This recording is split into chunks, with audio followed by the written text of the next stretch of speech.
usage récréatif. Sa détention à titre privé n'est plus passible d'une arrestation. Si on prouve que le cannabis est un médicament efficace, quelles seront les conséquences sur le débat en général? Cela aura des conséquences très importantes, car le cannabis est un médicament très polyvalent. Beaucoup de gens en consommeront. Les consommateurs, les gens qui les soignent et ceux qui les entourent devront réviser leur opinion sur sa toxicité. Ils verront que c'est une substance relativement inoffensive.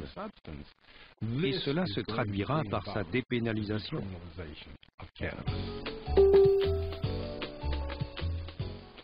Si cela se concrétisait, le cannabis ne serait pas seulement vendu en pharmacie, mais aussi dans des coffee shops, comme à Amsterdam. Mais le gouvernement britannique a exclu cette possibilité. Même dans le cadre d'une législation assouplie, fournir du cannabis est passible de 5 ans de prison. Comment réagissez-vous quand les gens disent que ces tests vont montrer que le cannabis est sans danger, qu'il peut soulager nombre de personnes et qu'il faut donc le dépénaliser? Je crois que le danger, c'est que les gens pourraient penser qu'ils prennent un médicament dont l'innocuité a été prouvée. Il faut garder à l'esprit que le cerveau et le corps humain risquent d'autres dommages que la mort violente. Ce n'est pas tant que vous risquez d'en mourir, mais vous modifiez le paysage chimique de votre cerveau. C'est ce qui se passe en permanence. Et là, vous le faites à grande échelle. Il est donc possible, je dis bien possible, que vous risquiez de changer votre configuration et votre fonctionnement cérébraux. Vous pouvez littéralement vous griller le cerveau. Septembre. Les premiers résultats arrivent, notamment ceux de l'étude pilote sur la douleur chronique. Alex se porte bien et les 22 autres patients souffrant de lésions nerveuses ont remarqué une amélioration, parfois moins spectaculaire. Je ne peux même plus vous décrire la douleur, car depuis 7 mois, je ne souffre plus du tout. Que puis-je vous dire de la douleur? Ça ne me concerne plus. J'en suis délivré. Les résultats ont dépassé toutes mes attentes. Mes expériences précédentes dans des conditions similaires m'ont conduit à penser qu'on pouvait espérer un tiers d'amélioration. Si c'est la moitié des patients, c'est déjà formidable. Mais là, nous avons 80% des patients qui ont retiré un réel bénéfice du cannabis. Pour certains, la douleur a même totalement disparu.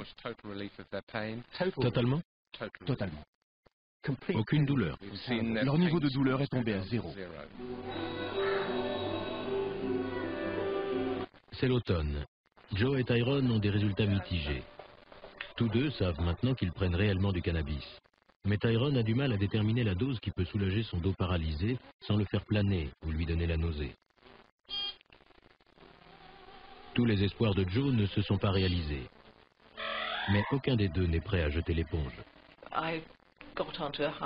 On a augmenté ma dose et j'ai eu une période où je me sentais complètement déphasée. Maintenant, on l'a réduite et je suis mieux, plus optimiste. Vous parlez toujours de miracle? Pas vraiment. Comparé aux autres traitements qu'on m'a proposés au fil des années, c'en est un. Parce que j'ai tout essayé. Je ne me souviens pas du nom de tous les médicaments, mais j'ai pris par exemple des décontractants musculaires qui ont des effets secondaires très désagréables. Maintenant que la dose correspond un peu mieux à ce qu'il me faut, ça m'aide sans effets secondaires indésirables. Si vous n'avez pas trouvé la dose idéale, c'est peut-être parce qu'il n'y en a pas. Non. Je crois que ça va juste prendre du temps. Il faut ajouter une pulvérisation par-ci, une par-là, mais ça viendra.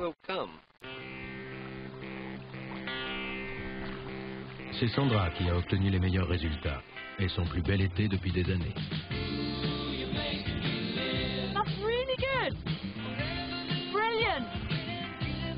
Elle sait qu'elle ne guérira pas, mais elle va mieux. Bien sûr, les effets positifs peuvent être dus au fait de participer au test, mais elle est persuadée que le cannabis l'a aidée.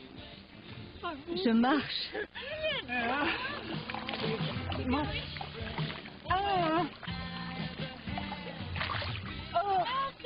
Que signifie le cannabis pour vous? Je vois la vie autrement. Passer une bonne nuit de sommeil, sans aucune douleur, Et être capable de manger mon petit déjeuner, mon déjeuner et mon dîner, ça me donne l'impression d'être normal. C'est tout ce que je demande. S'il vous plaît, donnez-moi du cannabis pour que je me sente normale. Le gouvernement britannique est optimiste sur l'issue des tests et le cannabis pourrait bien finir sur les étagères des pharmacies dans les prochaines années, à peine 4000 ans après sa première utilisation médicinale.